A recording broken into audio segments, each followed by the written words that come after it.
morning, Sissy Loves! Welcome to Anne's Kitchen! Please don't forget to subscribe, like, comment, share, and hit the notification bell para updated kayo sa susunod kong video. So for today's video, gaya na sabi ko, nasa Anne's Kitchen tayo. So, mag-share lang ako sa inyo ng salo-salo namin for today. So, magluluto ako ng sinigang na sampalok. Ayan. Pero, ang gagamitin ko is chicken wings. Ayan sila. So, 1.5 kilos to.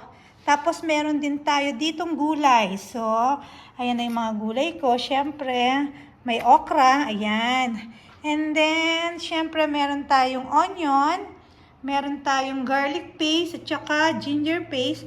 Pampaalis ng lansa. Kasi pag nagsisinigang ako, ginigisa ko muna yung chicken ko or kahit na anong meat ng bawang sibuyas at ginger. So, ayan na nga yung magiging ingredients. And then, so meron ako ditong pork ribs. Ayan. Smoked Kentucky barbecue pork ribs para to sa mga anak ko. Kasi alam nyo naman yung mga anak ko, hindi masyadong mahilig sa mga Filipino foods. Gusto lang nila mga ganito, pasta, yung fish nila, yung salmon. Basta, hindi sila ang favorite nilang Filipino food is pansit at saka pork adobo. Ayan, yun ang mga favorite nila. So, meron na ako ditong pat.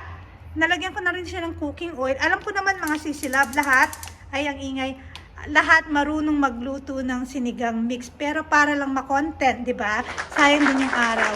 So, kung nakikita nyo, meron akong cover na ganito kasi pag magigisa ako, ayokong nai-splash yung cooking oil dito sa wall ko. Ayokong madumi, ayokong nadudumihan yung kalan ko habang nagluluto ako. Tapos ginamit ko itong malaking pot kasi nga 1.5 kilos yung chicken ko. Kasi ito dapat ito mga ito nandito na yan, mga favorite cooking pot ko nandito ng mga yan. Pero sa ngayon kasi medyo maliit ito, so 1.5 kilos yung chicken ko, kaya dito ko siya lulutuin. So bubuksan ko na yung kalan. Ayan. Tapos, ayan na yung cooking oil, nandyan nga. Tapos, manggigisa lang ako. So, mainit na yung kalan ko. Ilalagay ko na itong onion. Ayan. So, diba tumatalsik-talsik?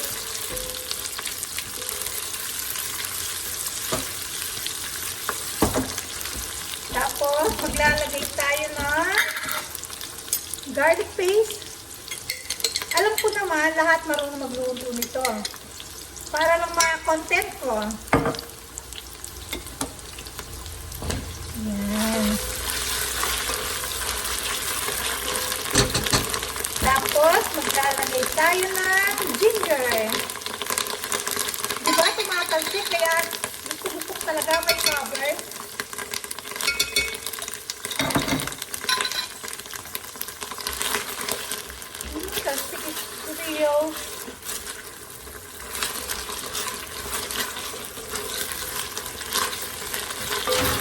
Ayan. Then, ilalagay ko na yung chicken ko.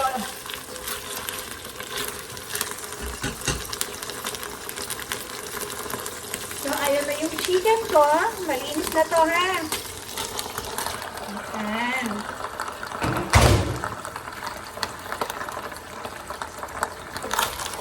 Pag nagsasabaw ako, ginigisa ko talaga. Kasi, para yung lansa, uy, may nasamang plastic. Yan.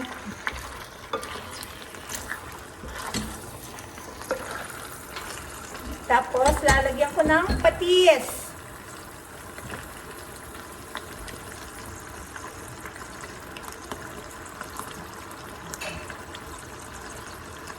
Patis. Para pampaalis ng lansa.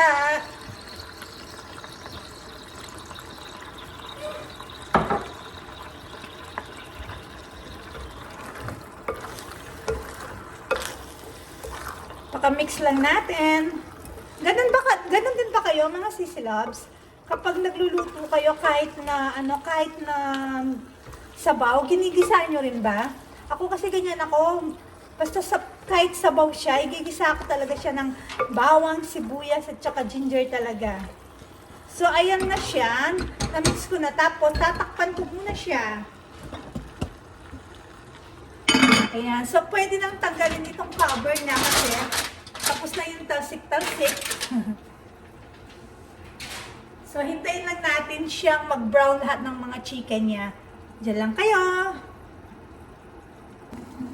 So, tignan na natin siya. Mga sisilab kung nag-brown na siya.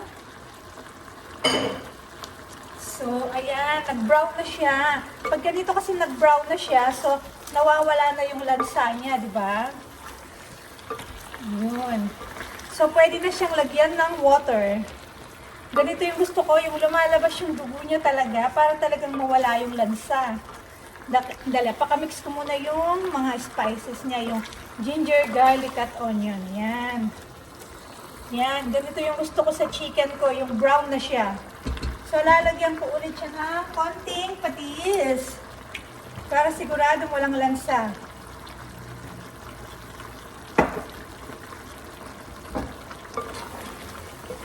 Voice over lang tayo ngayon. Voice over ba? Hindi pala voice over to, no?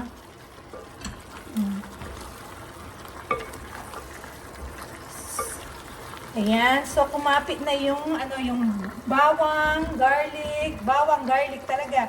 Bawang, ginger, at saka onion. So, lalagyan ko na siya ng water.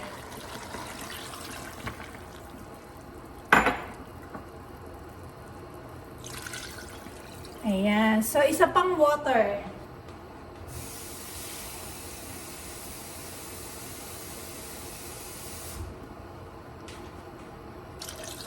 Ayan. So, tatakpan ko muna siya hanggang sa kumulo.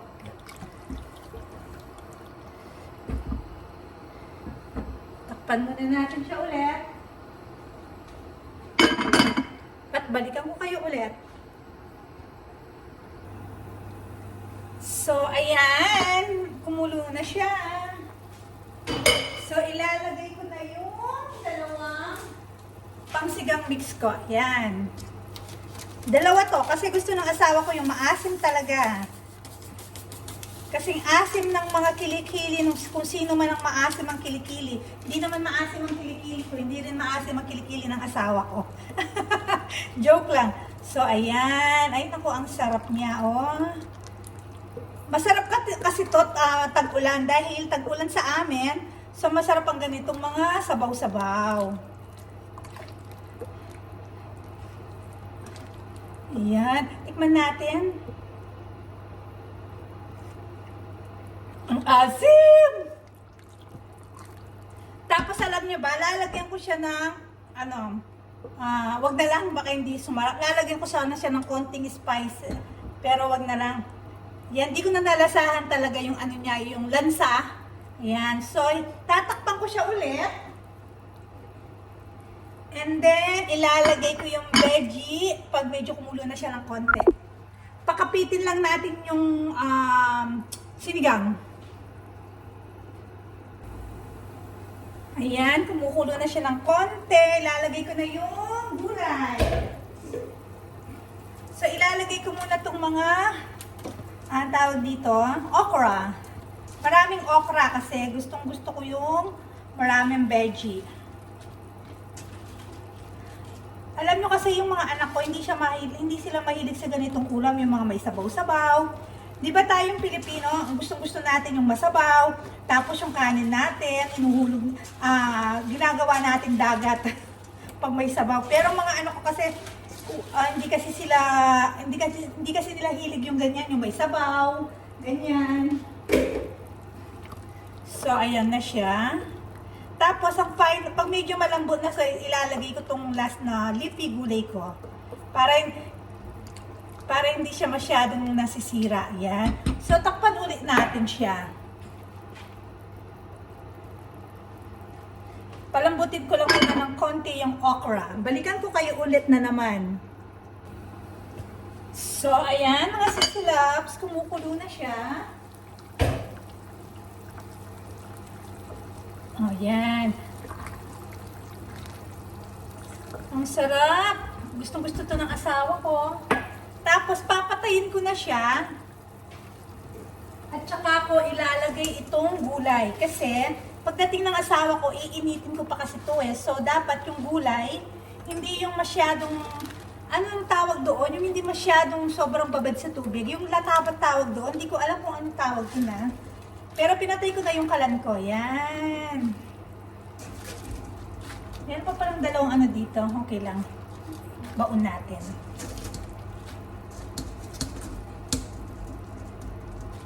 Kaya pinatay ko yung kalan, mga sisilap, para yung gulay hindi masyadong yung lantang-lantang-lanta. Kasi pagdating ng asawa ko, syempre iinitin ko na naman to ulit, di ba?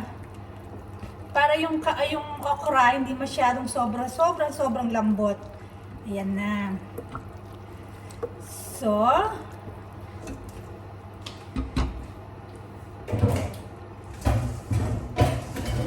that's it for today's with S. That's it for today, mga sisiloves. My chicken wings sinigang sa sampalok. Ito yung magiging pagkain namin ng asawa ko. Yung anak ko, nandito pa yung ribs nila, pakita ko sa inyo. So, ayun yung pork ribs ng mga bata. Yun. So, bye mga sisilap. Thank you for watching. Don't get me wrong ha, shinare ko lang sa inyo to para may mai-vlog ako, may content ako. Alam ko naman lahat tayong marunong magluto ng sinigang mix, di ba? Tayo mga Pilipino. Para lang ma-share lang ba? Yun lang. Have a lovely day. I love you all. Bye!